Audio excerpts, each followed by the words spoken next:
Only a few phrases in English literature have left the printed page to gain their own immortality. Shakespeare's "to be or not to be" is one. Charles Dickens' "it was the best of times, it was the worst of times" is another.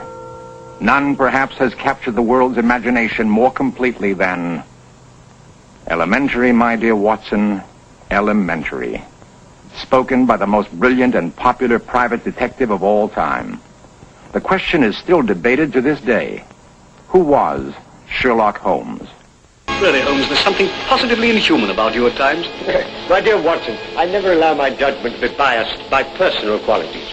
While it is common knowledge that Conan Doyle wrote the adventures of Sherlock Holmes, many readers were and still are convinced that this unique detective actually existed. Did he?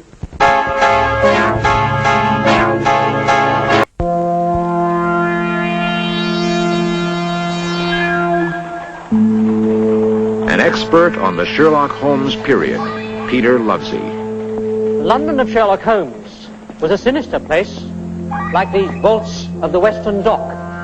It was a place of extreme poverty and squalor, where Jack the Ripper roamed the fog-enshrouded streets of the East End looking for his miserable victims, and the police were quite unable to control the crime.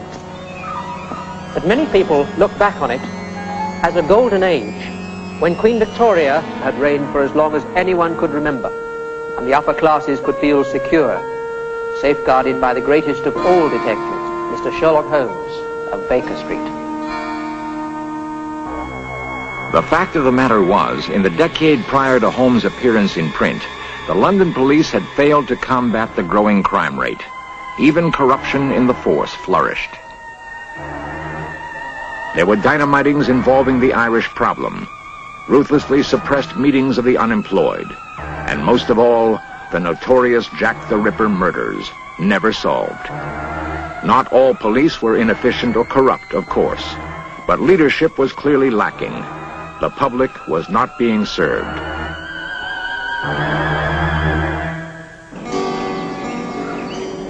The birth of Sherlock Holmes as a public figure is documented in a rare collection owned by Stanley Mackenzie. The big cornerstone of any Sherlock Holmes collection, and which is the envy of most collectors, is Beeton's Christmas Annual for 1887.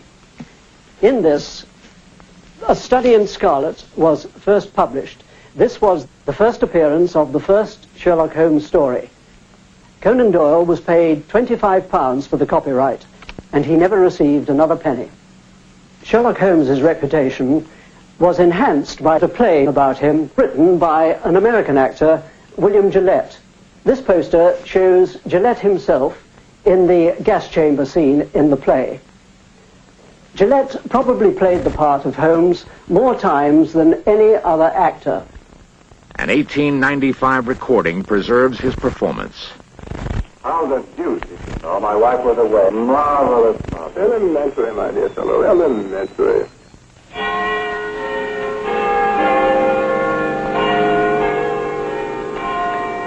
From theater to motion pictures was also an elementary step for the master sleuth. Fame and fortune would quickly accrue to Doyle as well.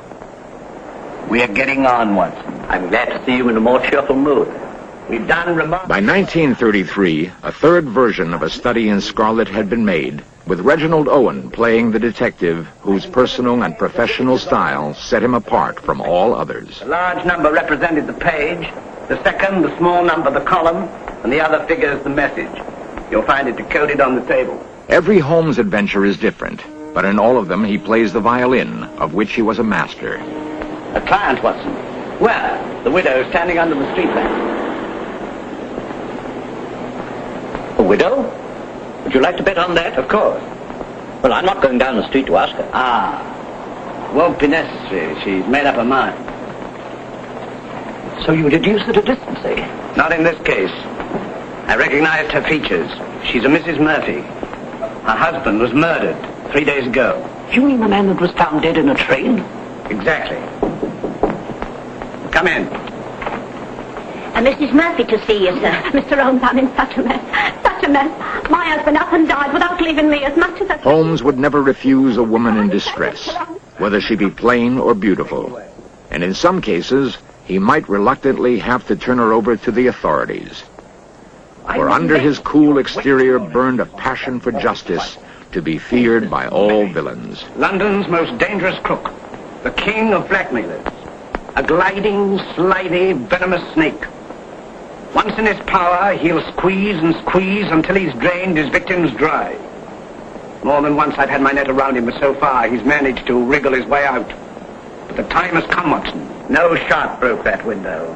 How did this modern detective come into being? What was Holmes' creator like? Arthur Conan Doyle was born in Edinburgh in 1859. Raised in one of the gracious Georgian homes in the new town, he enrolled at the age of 17 as a student of medicine at the university. Here he learned the methods of diagnosis, which, applied to the analysis of crime, became the basis of Holmes' famous methods of detection. No one questions that the inspiration for his quick-witted hero came from Doyle's tutor, Dr. Joseph Bell, here recreated for In Search Of. I've always considered Conan Doyle as one of the best students I ever had. He was exceedingly interested in anything concerned with diagnosis, and never tired of trying to discover those little details that one must look for. I remember he was greatly amused one day. A man came in, sat down. "Good morning, Pat," I said, for it was impossible not to see that he was an Irishman. "Good morning, Your Honor," replied the patient.